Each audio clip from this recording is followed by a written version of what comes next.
Dear student, कैसे हो आप सब। आज हम आपके लिए लेकर आए हैं बेसिक फिजिक्स के का जो चैप्टर हम लोग डिस्कस कर रहे थे लाइट, उसका अगला लेक्चर। इससे पहले वाले लेक्चर में हमने आपको समझाया था डिस्पर्सन ऑफ लाइट के बारे में। उसके अलावा जो भी अपने सिलेबस के अकॉर्डिंग था वो सारा टॉपिक 1 बाय 1 करके आप पढ़ चुके हो। दो छोटा छोटा सा टॉपिक जो आपको जानना है यहाँ पे अपने सिलेबस के अकॉर्डिंग, वो है diffraction of light and polarization of light. बस आपको इंट्रोडक्शन जानना है। वैसे तो डिफ्रैक्शन और पोलराइजेशन आईआईटी मेडिकल के बच्चों के लिए बहुत ज्यादा इंपॉर्टेंट और बड़ा वास्ट टॉपिक है। वहां पे डिफ्रैक्शन, सिंगल स्लिट, ये सब की वजह से भी पढ़ना पड़ता है। पोलराइजेशन भी, मेलस लॉ, ब्रेस्टर्स लॉ, ये सारा कुछ वहां पे बहुत डीप में जाके पढ़ना पड़ता है। बट अपने बिहार पॉलिटेक्निक के सिलेबस में बस इंट्रोडक्शन जानना है। आप अपने सिलेबस में साफ साफ लिखा हुआ देख सकते हो, डिफ्रैक्शन, पोलराइजेशन, बस ब्रैकेट में वहां पे लिख दिया ओनली इंट्रोडक्शन। तो सिर्फ अपने को इंट्रोडक्शन जानना है इन सब चीजों का कि ये होता क्या एक्चुअली में। तो स्टार्ट करते हैं हम आज का क्लास। ब्यूटीफुल सा topic, diffraction of light. Heading डाला जाए, diffraction of light. Diffraction of light. Light का डिफ्रैक्शन क्या होता है, ठीक है ना। लाइट का डिफ्रैक्शन क्या होता है ये अपने को समझना है। अभी तक बेटा हम लोग ये जानते हैं कि light always travel in a straight line. अपने को यही पता है लाइट के रेक्टिलिनियर प्रोपगेशन के बारे में कि लाइट हमेशा स्ट्रेट लाइन में ट्रेवल करता है। बट अभी इस टॉपिक को पढ़ने के बाद हम अपने माइंड में ये बात रखेंगे कि हर कंडीशन में लाइट स्ट्रेट लाइन में ट्रेवल नहीं करता है। लाइट कभी कभी अपने स्ट्रेट लाइन पाथ से बेंड भी करता है, मुड़ भी जाता है। उसी घटना को तो हम लोग डिफ्रैक्शन बोलते हैं, और उसका रीजन क्या है ये सब कुछ हम आज आपको समझाने वाले हैं। तो डिफ्रैक्शन ऑफ लाइट है क्या एक्चुअली में, समझिए। जैसे आप मान लो कि इधर कोई लाइट का सोर्स है, यहां से ये रे ऑफ लाइट ऐसा निकला और इससे जाके टकराया। तो बेटा यहां से यहां तक ये ऑब्स्टेकल है, इससे लाइट क्रॉस नहीं कर सकता। तो इतने दूर का ना, यहाँ पे अगर हम पर्दा लगा दे, यहाँ पे कोई फिल्म लगा दे, वॉल है अगर, तो इसका ना शैडो इस वॉल पे स्क्रीन के ऊपर बनेगा, ठीक है, पक्का बात है। स्क्रीन के ऊपर इसका शैडो बनेगा। बट लाइट जब ऐसा इसके कॉर्नर से टकराएगा तो ये अपने स्ट्रेट लाइन पाथ से बेंड कर जाएगा। स्ट्रेट लाइन पाथ से बेंड करने के इसी फेनोमेना को हम लोग बोलते हैं डिफ्रैक्शन ऑफ लाइट। अभी ना डेफिनेशन हम लिख देंगे, पहले आप थोड़ा फील करो कि ये डिफ्रैक्शन ऑफ लाइट होता क्या है। जैसे आप मान लो कि मैंने यहाँ पे एक सोर्स बना लिया है लाइट का, यहाँ से ऑल अराउंड लाइट की रेज ऐसे निकलती होगी, ठीक है। ये पॉइंट सोर्स है, तो रेडियली आउटवर्ड यहाँ से लाइट का रेज निकलेगा। अभी इसके रास्ते में हम यहाँ पे एक ऑब्स्टेकल बना लेते हैं। ये एक छोटा सा हमने ऑब्स्टेकल बना लिया है, ठीक है। ये है ऑब्स्टेकल। ऑब्स्टेकल का मतलब रुकावट। ओपेक मीडियम है, लाइट जाएगा, रुक जाएगा। और फिर यहाँ पे मान लो कि हमने ये एक स्क्रीन बना लिया है, यहाँ पे ये एक स्क्रीन है, ठीक है। आपका जो एक्सपेक्टेशन है, एक्सपेक्टेशन ये है कि यहां से अगर ये डिफरेंट, देखो ऐसा रे ऑफ लाइट अगर निकलता है तो ये डायरेक्ट से जाके हिट कर रहा है ऑब्स्टेकल के ऊपर। लाइट यहाँ पे या तो एब्जॉर्ब होगा या रिफ्लेक्ट हो जाएगा। बट अगर ये लाइट ऐसा यहां से निकलता है तो ये बिल्कुल अपने स्ट्रेट लाइन पाथ को फॉलो करते हुए ऐसा जाएगा। ये एक रे ऑफ लाइट आप ले लो, बिल्कुल अपने स्ट्रेट लाइन पाथ को फॉलो करते हुए ऐसा जाएगा। मीन्स आपका ऐसा एक्सपेक्टेशन है कि ये जो आपका ऑब्स्टेकल है, इसका शेडो यहां से यहां तक बनेगा। मीन्स ये अगर हम ए पॉइंट मान ले, ये बी पॉइंट मान ले, तो ए और बी के बीच में ये बिल्कुल डार्क शेडो बनेगा। ऐसा हमारा मानना है कि ये डार्क शेडो बनेगा, ठीक है। बट एक्चुअली में ऐसा होता नहीं है। डार्क शेडो नहीं बनता है। जब यहाँ पे इस कॉर्नर से ये रे ऑफ लाइट टकराएगा तो ये अपने ओरिजिनल डायरेक्शन से थोड़ा बेंड कर जाएगा। ये अपने ओरिजिनल डायरेक्शन से लिटिल सा बेंड कर गया। मान लो ये पॉइंट ए डैश है, बिल्कुल सेम फेनोमेना यहाँ हुआ। ये कॉर्नर से टकराने के बाद अपने स्ट्रेट लाइन से थोड़ा सा टिल्ट हो गया। ये मान लो आपका पॉइंट बी है। तो यहाँ जो ए से ए डैश तक का जो रीजन आपको दिखेगा, या बी से बी डैश तक का जो रीजन दिखेगा, वहां पे लाइट थोड़ा अपीयर होगा। बिल्कुल डार्क शेडो नहीं बनेगा, यहाँ पे लाइट शेडो बनेगा। ये बनेगा लाइट शेडो। ठीक है ना। ये जो फेनोमेनन आप देख रहे हो ना कि ऑब्स्टेकल के कॉर्नर से टकराने के बाद लाइट अपने ओरिजिनल डायरेक्शन से बेंड कर जाता है, इसी फेनोमेनन को हम लोग बोलते हैं diffraction of light. Means the phenomenon of bending of light from its original direction when it strike at the corner of any obstacle or you can say any aperture। किसी गैपिंग से भी light जाएगा तो उसके corner पे टकराने के बाद वो अपने ओरिजिनल लाइन से ओरिजिनल डायरेक्शन से बेंड कर जाएगा। इसी फेनोमेना को बोला जाता है डिफ्रैक्शन ऑफ लाइट। पहले मैं डेफिनेशन लिखता हूं, ये आपको अच्छे से समझ में आ गया होगा। क्या होता है डिफ्रैक्शन ऑफ लाइट? तो हमने बोला कि the phenomenon of bending of light, the phenomenon of bending of light from its original direction, from its original direction when it strike with the corner of any obstacle और aperture भी बोल सकते हो। when it strike with the corner of any obstacle or aperture is called diffraction of light, is called diffraction of light। इसी घटना को हम लोग बोलते हैं लाइट का डिफ्रैक्शन। यहाँ पे हमने एक ऑब्स्टेकल बना के रखा है, ये आप लाइट का सोर्स देखो, यहाँ पे ये जो लाइट वेव फ्रंट होगा ये ऐसा स्फेरिकल वेव फ्रंट होगा। वेव फ्रंट पे रे ऑफ लाइट हमेशा परपेंडिकुलर होते हैं।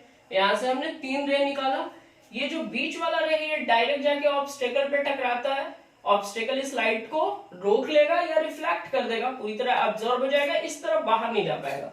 बट लाइट ऐसा स्ट्रेट लाइन में यहाँ कॉर्नर पे टकराया, जाना चाहिए था सीधा ए पॉइंट पे। यहाँ लाइट ऑफ रे ऐसा निकला बी ए, इस कॉर्नर पे टकराया, जाना चाहिए था बी पॉइंट पे। मतलब अपना एक्सपेक्टेशन है, ऐसा उम्मीद है, होप है कि ए और बी के बीच में ना बिल्कुल डार्क शेडो बनना है। बट सच में ऐसा हुआ नहीं। सच में हम लोगों ने क्या ऑब्जर्व किया? हम लोगों ने देखा कि ए से थोड़ा नीचे ए डैश तक और बी से थोड़ा ऊपर बी डैश तक, मतलब ए डैश ये जो रीजन है आपका और ये जो रीजन है, यहाँ पे हल्की हल्की सी लाइट आ रही है। मतलब ये बिल्कुल ए और बी के बीच में डार्क शेडो नहीं है, डार्क शेडो सिर्फ ए डैश और बी डैश के बीच में है। ए और ए डैश के बीच में लाइट शेडो है, बी और बी डैश के बीच में लाइट शेडो है। तो एक्चुअली में ये जो फेनोमेना हुआ, इसी फेनोमेना को बोला जाता है डिफ्रैक्शन ऑफ लाइट। मतलब जब कोई रे ऑफ लाइट किसी भी ऑब्स्टेकल या अपर्चर के कॉर्नर से टकराता है तो अपने ओरिजिनल डायरेक्शन से बेंड कर जाता है, मुड़ जाता है, इसी फेनोमेना को बोला जाता है diffraction of light. Okay, definition clear है?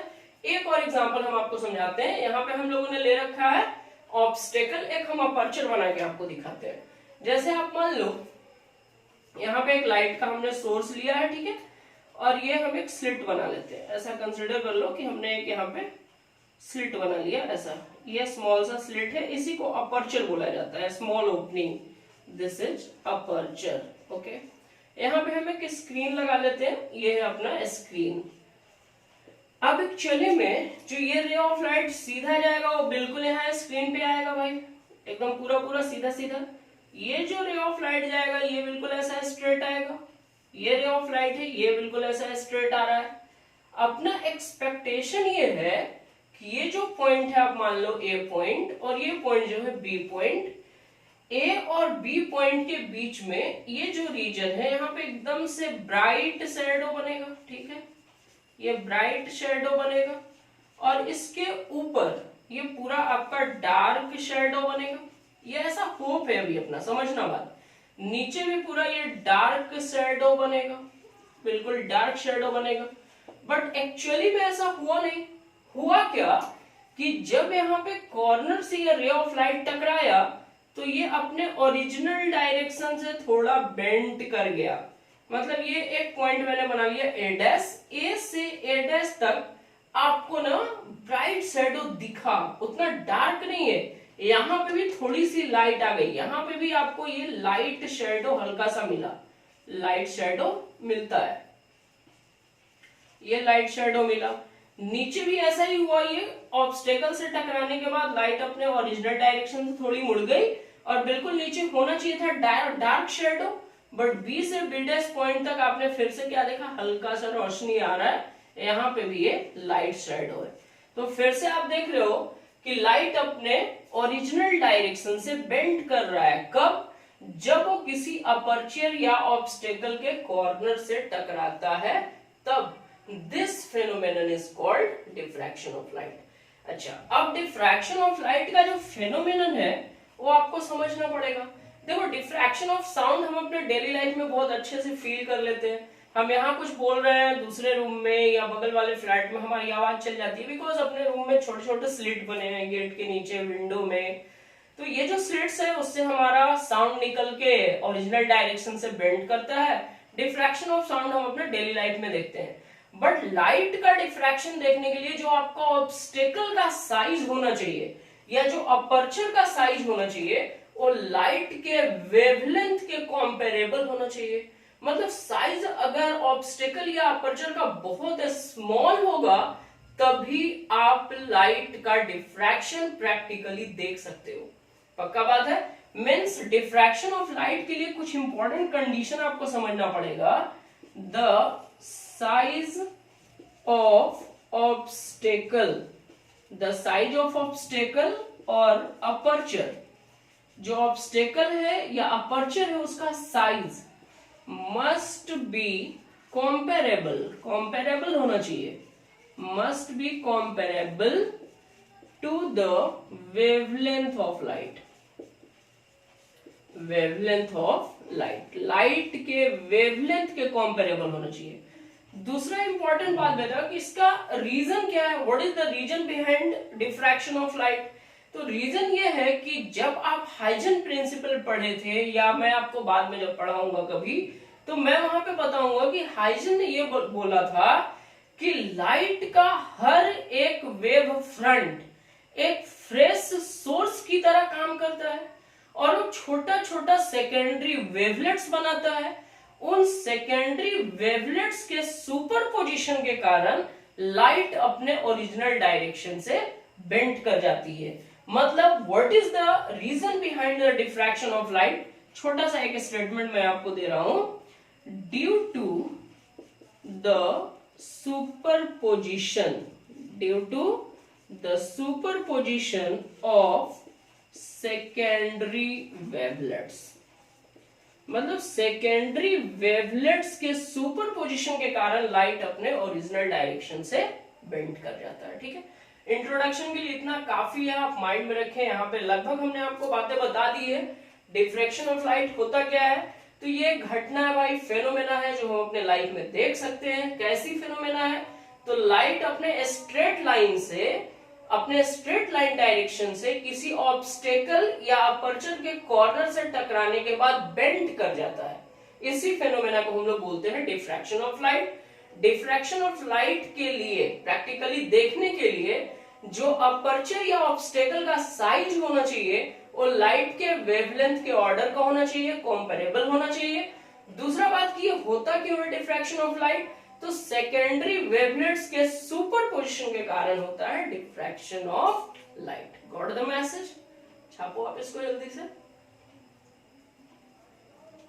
एक और छोटा सा टॉपिक है अपना, वो है पोलराइजेशन ऑफ लाइट। आप इसको लिखो फिर हम उसको देखते हैं।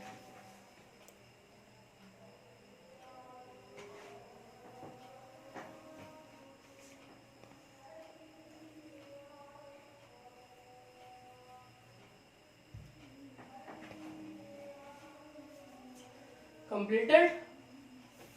Okay.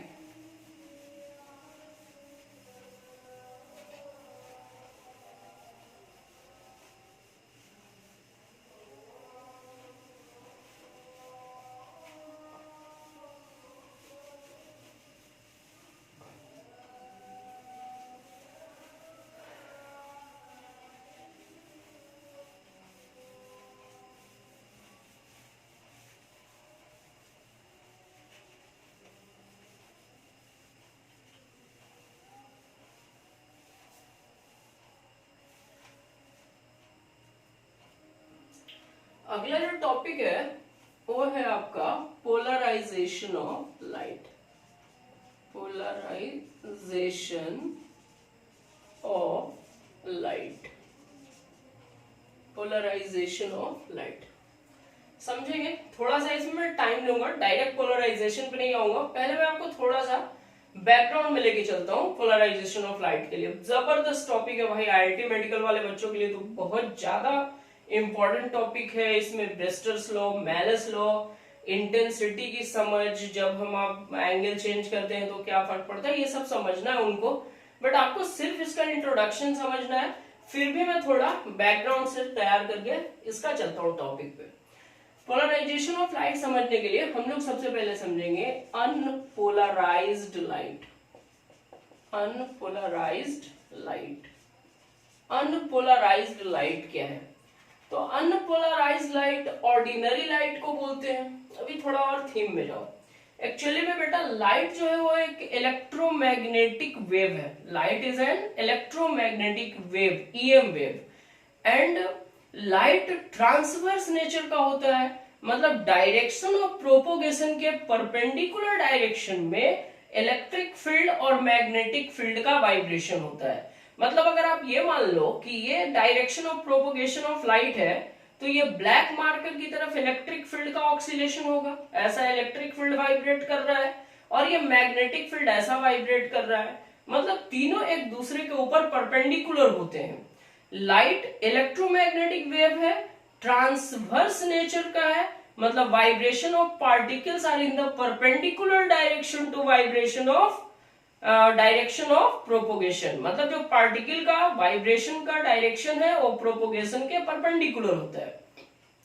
दूसरा बात कि ये सेल्फ प्रोपोगेटेड वेव होते हैं। Electromagnetic waves are self propagated wave.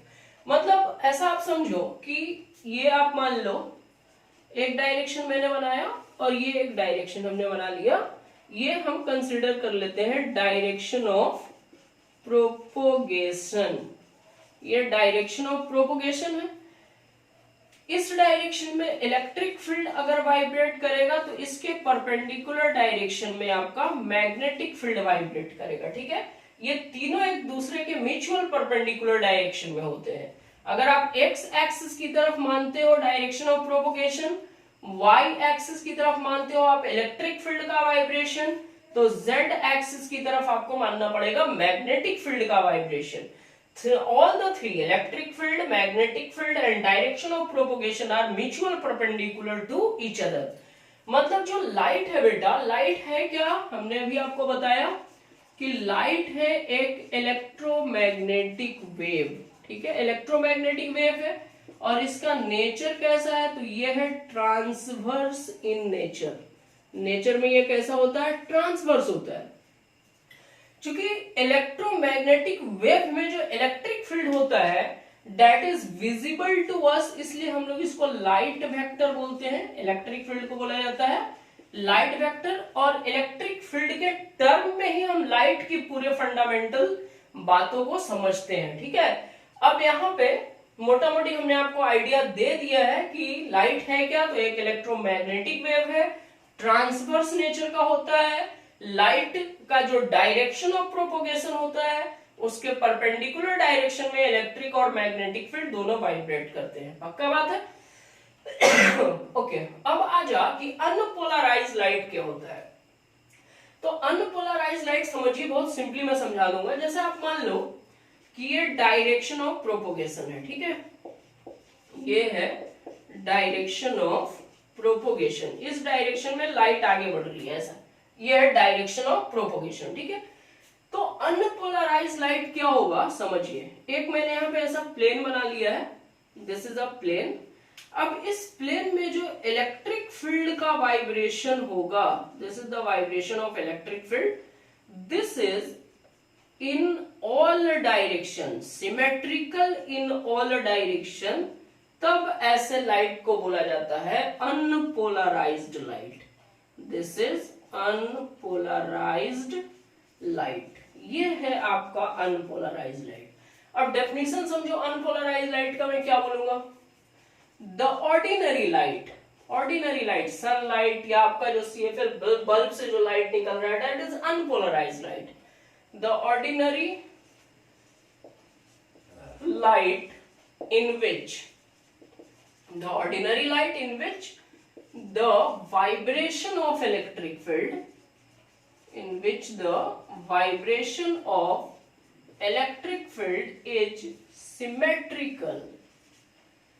Vibration of electric field is symmetrical in all direction. Symmetrical in all direction in a plane perpendicular to the direction of propagation. Perpendicular to the direction of propagation. ऐसे light को बेटा बोला जाता है unpolarised light. जैसे आप ना समझो, ये आप मान लो कि ये मैंने एक प्लेन बनाया, ठीक. अब इस प्लेन में ऐसा फील करो, ये मैंने एक प्लेन बनाया. अब इस प्लेन में इलेक्ट्रिक फील्ड हर डायरेक्शन में, ऊपर नीचे ऐसा ऐसा हर डायरेक्शन में एक समान रूप से ऑक्सीलेट कर रहा है. और ये है डायरेक्शन ऑफ प्रोपोगेशन. ये मान लो तुम्हारी तरफ जा रहा है डायरेक्शन ऑफ प्रोपोगेशन, और इस प्लेन में वाइब्रेट हो रहे इलेक्ट्रिक फील्ड हर डायरेक्शन में सिमेट्रिकली. ओके ना. तब इस टाइप के लाइट को बोला जाएगा अनपोलराइज्ड लाइट. समझ गया. यहाँ पे हमने एक प्लेन बनाया, ये ऐसा प्लेन है, इसमें इलेक्ट्रिक फील्ड का वाइब्रेशन हर डायरेक्शन में सिमेट्रिकल है, बट डायरेक्शन ऑफ प्रोपोगेशन इसके परपेंडिकुलर है. तब इस लाइट को बोला जाएगा अनपोलराइज्ड लाइट. पक्का बात है. Unpolarised light. अब 2 डायमेंशन में आप, कोई जरूरी नहीं कि प्लेन आप ऐसा ही बनाओ, प्लेन आप ऐसा ही बना सकते हो. ये 2 डायमेंशनल इफेक्ट दे रहा हूं. मान लो मैंने एक ऐसा प्लेन बनाया, तो इसमें इलेक्ट्रिक फील्ड का जो डायरेक्शन है वो हर डायरेक्शन में सिमेट्रिकल है. ये इलेक्ट्रिक फील्ड का डायरेक्शन हर डायरेक्शन में सिमेट्रिकल है, बट ये जो डायरेक्शन ऑफ प्रोपोगेशन है इसके परपेंडिकुलर. मतलब लाइट ऐसे अंदर की तरफ जा रहा है और पार्टिकल ऐसे वाइब्रेट कर रहे हैं. What the message? अंदर की तरफ लाइट जा रहा है, ये डायरेक्शन ऑफ प्रोपोगेशन, बट इस प्लेन में पार्टिकल ऐसा वाइब्रेट कर रहा है. This is perpendicular direction. ठीक है. ये अनपोलराइज्ड लाइट आप समझोगे. अब कोई भी अनपोलराइज्ड लाइट जब किसी पोलराइजर से गुजरता है तो पोलराइज्ड लाइट में कन्वर्ट हो जाता है, और इसी फेनोमेनन को हम लोग बोलते हैं पोलराइजेशन ऑफ लाइट. धीमे धीमे करके मैं टॉपिक पे आ रहा हूं. ठीक है. लिख लिया आई थिंक. चलो आगे बढ़ते हैं.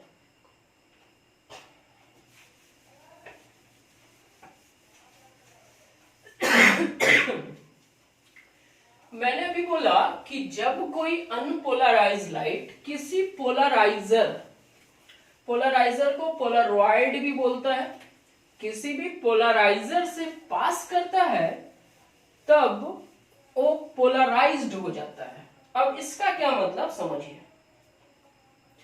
पोलराइजेशन ऑफ लाइट पे मैं आ रहा हूं. अभी भी हमने आपको समझाया कि जैसे आप मान लो ये है डायरेक्शन ऑफ प्रोपोगेशन, हमने बना दिया. This is direction of propagation of light. Light इस डायरेक्शन में आगे प्रोपोगेट कर रहा है. अभी हम आपको फील कराए थे कि एक प्लेन हम ऐसा बना लेते हैं. ये हमने एक ऐसा प्लेन बना लिया. ओके. आप प्लेन किसी भी शेप का बना सकते हो. इलेक्ट्रिक फील्ड का डायरेक्शन, इलेक्ट्रिक फील्ड का वाइब्रेशन हर डायरेक्शन में सिमेट्रिकल है. तो ये जो लाइट आपको बोला जाएगा, ये बोला जाएगा unpolarised light. Ordinary light, white light, unpolarised light. ठीक है. ये डायरेक्शन ऑफ प्रोपोगेशन इस तरह से आगे बढ़ रहा था. अब देखो, आप इसको आप ऐसे भी रिप्रेजेंट कर सकते हो. ये एक डॉट मैंने लगाया इस तरह का जो वाइब्रेशन है उसके लिए, और ये मैंने एक ऐसा एरो लगाया अपवर्ड डायरेक्शन वाले वाइब्रेशन के लिए. तो ऐसा भी आप अनपोलराइज्ड लाइट को रिप्रेजेंट कर सकते हो. ये अनपोलराइज्ड लाइट को हम ऐसे भी रिप्रेजेंट कर सकते हैं. ये जो डॉट है वो इनवर्ड आउटवर्ड डायरेक्शन ऐसा वाइब्रेशन बता रहा है, जो एरो है वो ऊपर का वाइब्रेशन बता रहा है. मतलब ये वाइब्रेशन आपका एरो एज यूजुअल, ये जो वाइब्रेशन है जो इस तरह से वाइब्रेट कर रहा है वो है आपका ये डॉट, ये भी आपका अनपोलराइज्ड लाइट है। अब मान लो कि इसके रास्ते में आपने लगा दिया कोई पोलराइजर ये हमें पोलराइजर बना रहे हैं, दिस इज अ पोलराइजर। ये है आपका टॉर्मेलिन क्रिस्टल, अच्छा सा एक पोलराइजर है टॉर्मेलिन क्रिस्टल। टॉर्मेलिन क्रिस्टल ले लो, निकोल प्रिज्म ले लो, ये सब पोलराइजर का काम करता है। बेटा किसी भी पोलराइजर में ना एक एक्सिस होता है, उस एक्सिस को आप बोलते हो पास एक्सिस। ये इस टॉर्मेलिन क्रिस्टल का जो डॉट में मैंने बनाया है, ये आप मान लो पास एक्सिस है।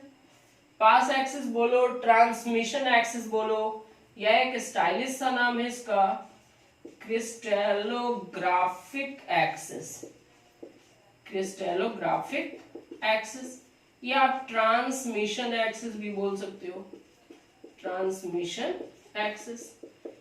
इस पोलराइजर का, ये जो आपका टॉर्मेलिन क्रिस्टल है, this is a polariser.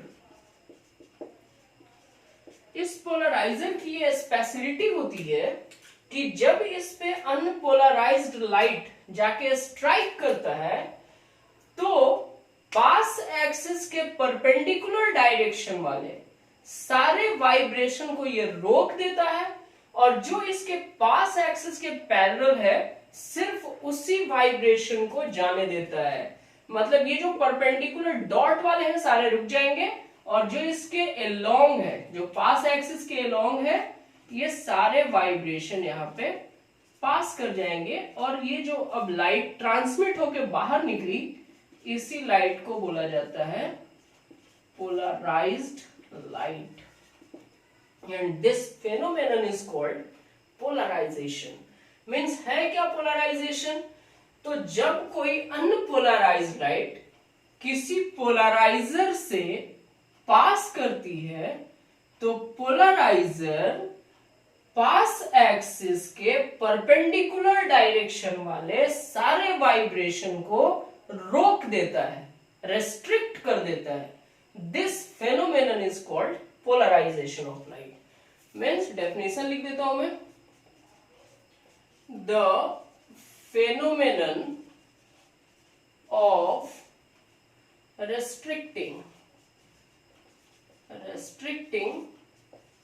the vibration, the phenomenon of restricting the vibration of electric field in a plane perpendicular to the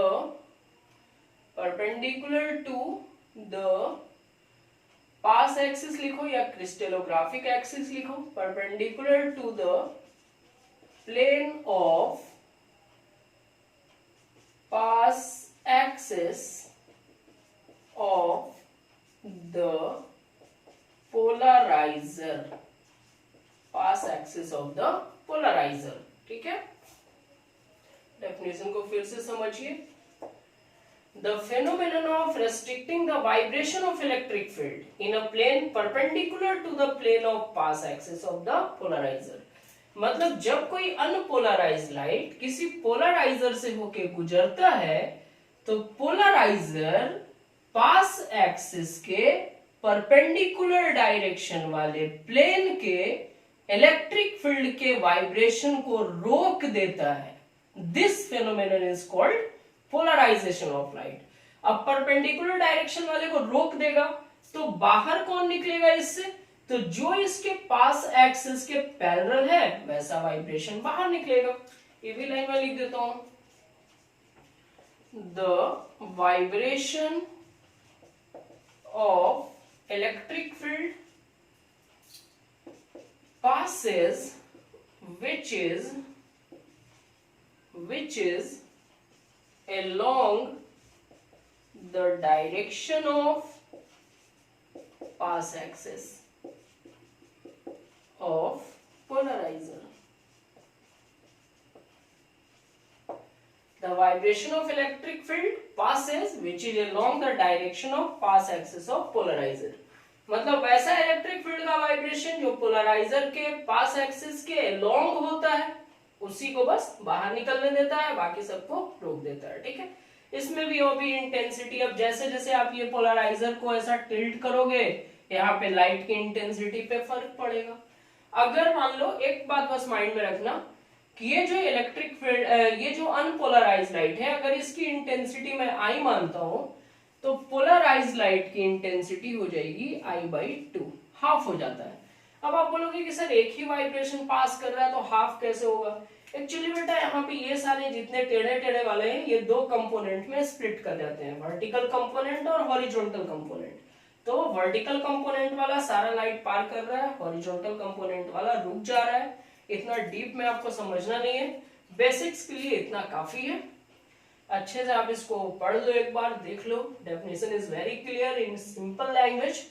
ठीक है, अब आपका ये जो चैप्टर है लाइट अपने बिहार पॉलिटेक्निक के सिलेबस के according this is fully completed. इसके क्वेश्चंस करें आप कमेंट बॉक्स में, जो प्रॉब्लम है क्वेश्चन नंबर जो अपने सिलेबस का बुक है उसके अकॉर्डिंग सेंड करें। कहीं पे भी कोई प्रॉब्लम है, मेरा नंबर है आप लोगों के पास, कॉन्टैक्ट एंड कीप वॉचिंग। जल्दी मिलता हूँ, थैंक यू सो मच।